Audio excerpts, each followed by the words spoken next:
So this is a 2003 Honda Accord. I am installing the C1075CT tweeters. These are some really good tweeters. They're edge driven with the silk suspended dome, aluminum dome at that. Um, I got them for a really good price off of my buddy. I already did this side, so I cut out a lot of the BS. I am doing a surface mount, and on this other side, I have everything off. They come with their own independent crossover network, which is very nice. These are Kedwin echelons, so don't judge me. And this is a little jerry rig, but I'm gonna get through it. And if you guys want to come and join me on my channel, I don't have a channel yet, but I'll be making a channel. This will be the place to do it. So, all right, let me get to it. By the way, you gotta take off the door light. On the right side, it's only this thing, little plug right here. Press it, pull it out. I am installing it into the corner panel side. See, I have this one already installed too. Usually they come with only one screw. This one has 2 screws holding it on in the back. And then it has these butt connectors. Now, if you ever get these tweeters, do yourself a favor. Don't connect them until they're in here. Do not connect them until you have them ran through. I connected them and they locked in on the other side. I had to do a whole other thing. I had to get aftermarket butt connectors, which wasn't fun.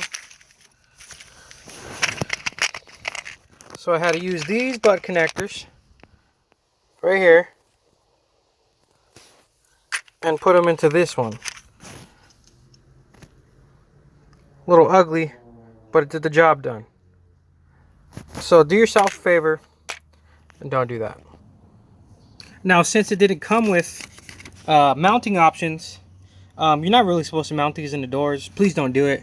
I'm only doing it because I don't want to run all the wire through all the other stuff. I don't have tweeters up front either, so that kind of would have made it easier, but not, because then we would have had to take this little panel off, and then I'd have to take this panel off all the way through, and that is a bitch in itself.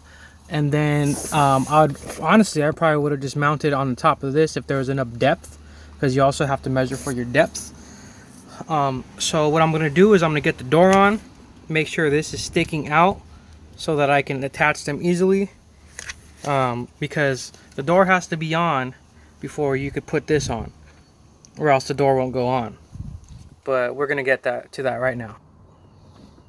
So this is a little difficult one-handed. Please don't mind the BS. Gotta find that slot, get her in there.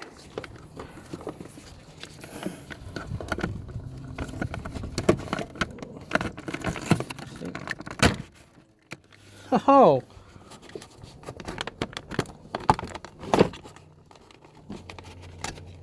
well, it's on there. I'll worry about the other shit later.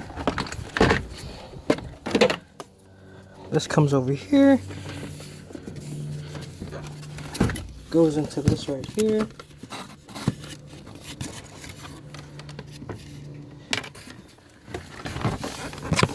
If I can get this fucking door to work with me. So it goes into that right there. Twist. This goes nicely into that right there.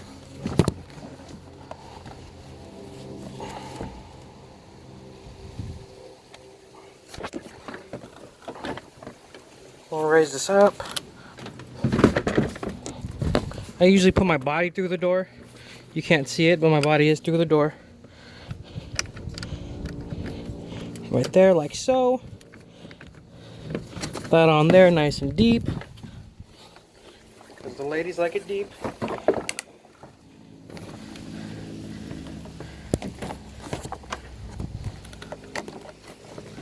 Got that on. Make sure you get it over that. Oh, See, I went a little too short on the wire. So now, we get a lift on it.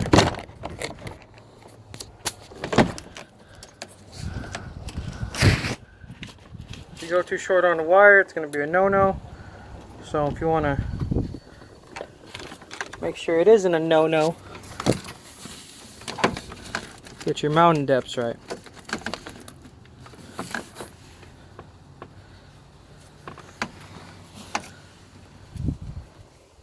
So the wire sitting right there.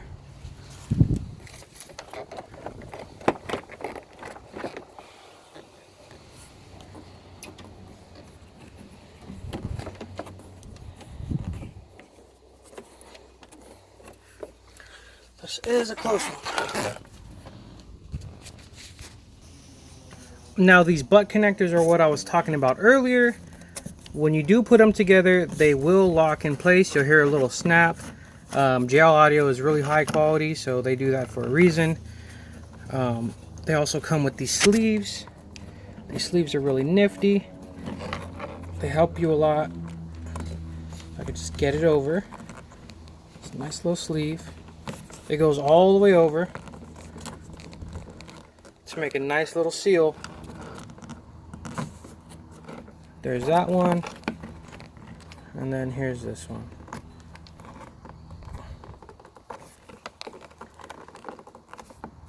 That's in there. So we're just going to tuck this down a little bit.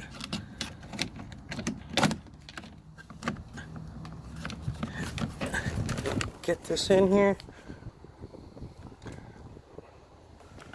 Let's go down one more. Perfect. And there is our JL Audio C1. And I really enjoy it. Let's see how it sounds. I have a Pioneer doubled in. I'm just a mix of everything. Alpine amp, Hyphonics, actually Hyphonics amp, Alpine Type R 12. Just a mix of everything. Let's see what we got. Let's press play.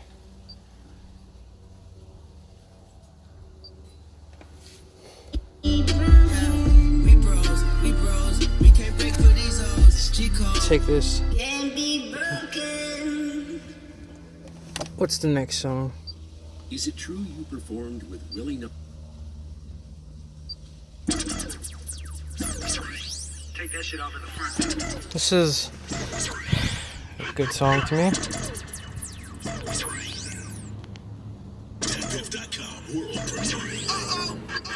Sleep on me, I hope you die in your sleep. Yeah. No one's defying is me. I know my worth, so when you pay me, just know that I am not cheap. On the road, the richest, tapping my horn, so watch for the beat. Ripping this shit to pieces, no, I will not look out for the beat. Started out on the block, got on my feet and rose to the top. I'm the cleanup man with the mop. 50 shots, disfigure this top. Yes. Yep, so that's done to me. Yeah, it didn't take too long. Because I did mess up on the other side with those butt connectors. That's what honestly took the longest, was having to wire everything up. And if you're doing this at home, it's really simple. On this, to run the wire through, since this is ABS plastic, I actually, I didn't have a drill, so that actually made it a little harder too. So instead of a drill, I got a screwdriver. Like moi. It wasn't this one, it was another one. And then I just heated it up on the stove, made sure there was good airflow everywhere, so no smoke alarms went off or anything like that. And once I got this mounted to that with 2 screws, then I just poked the hole through with the hot screwdriver, and then I quickly doused the screwdriver. You do not want to burn yourself. So if you ever do this, make sure there's a water supply nearby. You know, and in case you do burn yourself, warm soap and water. You might want to go to the hospital. I don't know. Depends on how bad the burn is. But, yeah, poked the hole right through the side. Slipped it through. Got the wires out. And when you push these down, they click, which is nice. That tells you that they're in there. And once it clicked, then I was home free. So it's a really good. I won't tell you how much I got these for, because again, I got a sick ass deal from my friend. I have to ask him if he'll let me shout out his shop. But it's out here in San Bernardino, and these are amazing. And they actually do have ferro fluid in them too. So says right there, ferro fluid cooling, damping, neodymium magnet, and you can mount them flush, like I could have done there, but well, that's a lot of work. And they're edge-driven, silk suspended. Silk is actually a very strong material. It's made out of spider webs. In case people didn't know, it's woven spider webs, webbing. It's some people don't like it. Like if you're vegan, no offense. It's an animal product, and it's made into an audio product. I don't, condone, stuff like that. But it's a really good material. Some people get mad because it's edge driven and not a silk dome. Honestly, they sound great. When I hit the freeway, I'm probably not going to hear the fucking road, especially with that 12 beating in the back. And these are just an all-around great speakers. They do have another version, which is a C2, which is 80 watts RMS. And I believe it's 4 ohm. Don't take me on that. Ooh, I should have checked the sensitivity. I have a voltmeter right there. And I could have checked the sensitivity to make sure it's running the proper volts. Or the proper impedance. They're brand new, so I'm pretty sure nothing's blown or anything like that. And it's just great. I don't even know what else to say. I can't wait till, because I'm in a residential. I can't wait till I actually get to freaking run these suckers. My Pioneer Doubledin is rated at 50 watts RMS per channel. So them being 50 RMS or 50 watts, that's exactly what I need to get them running. And it's a beauty. Thank you for coming along on the journey with me. Hope to see you guys next time.